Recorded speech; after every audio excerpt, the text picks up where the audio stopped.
hurre waxaan kaaga sheegi karaa nin islaama buu ahaa nin xiniya badanna waa ahaa nin demacaan oo soomaalida u dhexaana waa ahaa abra wadaagna waanu haynoo habaryartay baa dhashay dee haddaanu aniyo hurre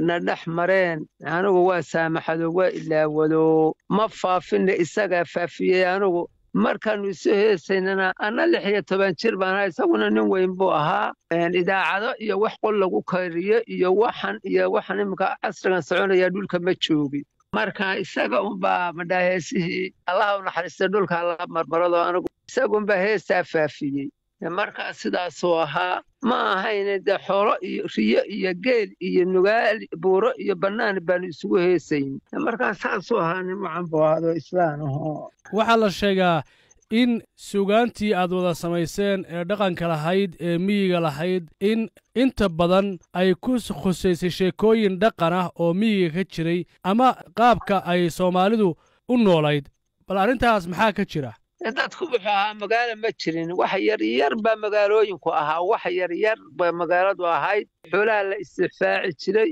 caanaha la dhami jiray geelaa la maali jiray dhodaa la maali jiray barwaaqay ahayd dhulku baad buu lahaa dee xoolahaasaannu isugu heesaynay magaalo isugumaanaan faanayna xoolahaasaannu isugu heesayno isna xoogaa riyaabu dee ay xoolo u ahayd anna aan haw dee geel ku faanayay adhiga maba soo hadal qaadeen aniguibabay ahay oo adigu maxaad geela oo aad goonni isaga dhigtay oo aad sugaantaada ugu salaysay isagana aad xagga riyaha ugu saleeyey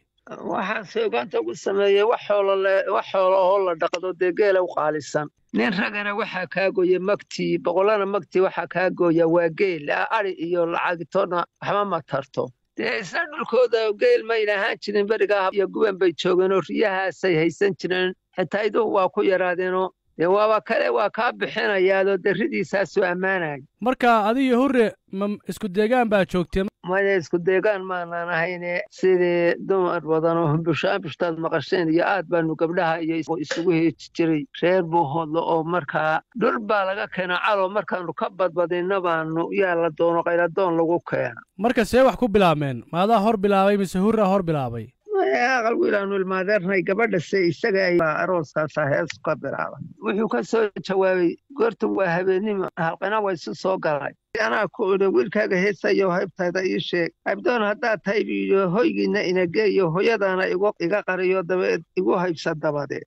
wiilkani han weynaa sidii hoga kaliileedoo ka hilaacday hawsare soo kaaha wada koray alowleeya maadhiin iyo gaabnusetiyo inaan goya bixinayn gogolaan u diga mooyane hadalkaba uma furad marka halkaas wixii ka bilaabmay ayaa wuxuu gaaray ilaa iyo waxay soomaalidu aad u taqaanay ilaa hadda ama si fiican ay meelo badan dhulka soomaalida u gaaray waan habeenkii reer miyigu berigii hore casarkii baa cayaarta ilaa 8 qorraxdu markay tahay baa la tuman jiray cayaartii 5 subaxnimona waa lagu kala dareeri jiray marka ma wax habeen kasta taagan bay ahayd oo habeen kasta dhacda mise xilliyo gooni ay dhici jirtay waa habeenka aroos baydadkii ugu fiicnaa intii aad adiga hurre isku jawaabayseen oo isku celinayseen jawaabaha baydkii adiga kugu caaqibada badnaa ee aad dad xasuusato inkastoo wahay wax badan oo ka mid inaa hilmaamtay adigu dee wayga baxay oo dee wuxuu yidhi dee waa kii lahaa 60 ay ku haddaan reerka yaga galo oo adhiga ooda gudub dhigo oo 60 garanqaran u weyn tahay 60 ay ku gabo tirido garanqaran u weytaado inankaas lagu daray haddaan gurigeena soo tubo adigiyo geel xidheennadu meeydankaata kacayaar iyo guclo noogu imanayn waxaan ku idhi marka aniguna gabdhaha gaadis lagu raro magaynaan lagaa yidhiyo gurigiina odageeyo marka maama cambaro marka la fiiriyo suugaantu maanta heerkay joogta dee dhulkiina waa joogtahay weli waa ku dhaqan tahay inkastoo wacyiga iyo waayuhuba isbedeleen hadda arrintaasi dhulka miyiga ee wirwir iyo aagga hadda aad joogtid sidii waaga ay ahayd dhallinyaradu ma u ciyaaraan waa cayaaraan arooskii sidaasaa looga cayaaraa waa la cayaaraa maamo hadda markaa sugaantaas aad adiga iyo hurre walanwal allahu raxmade aad isdhaafsateen geyiga soomaalida caan bay ka noqotay gabdhaha iyo wiilashu markay ama golo ka ciyaarayaan ama isku jawaabayaan aad bay isu adeegsan jireen ma og tahay in sugaantiinnu gabdho iyo wiilal badan oo Soomaaliya ay isku adeegsadeen oo mararka qaybtood ay qoysas madaxa isu gelisay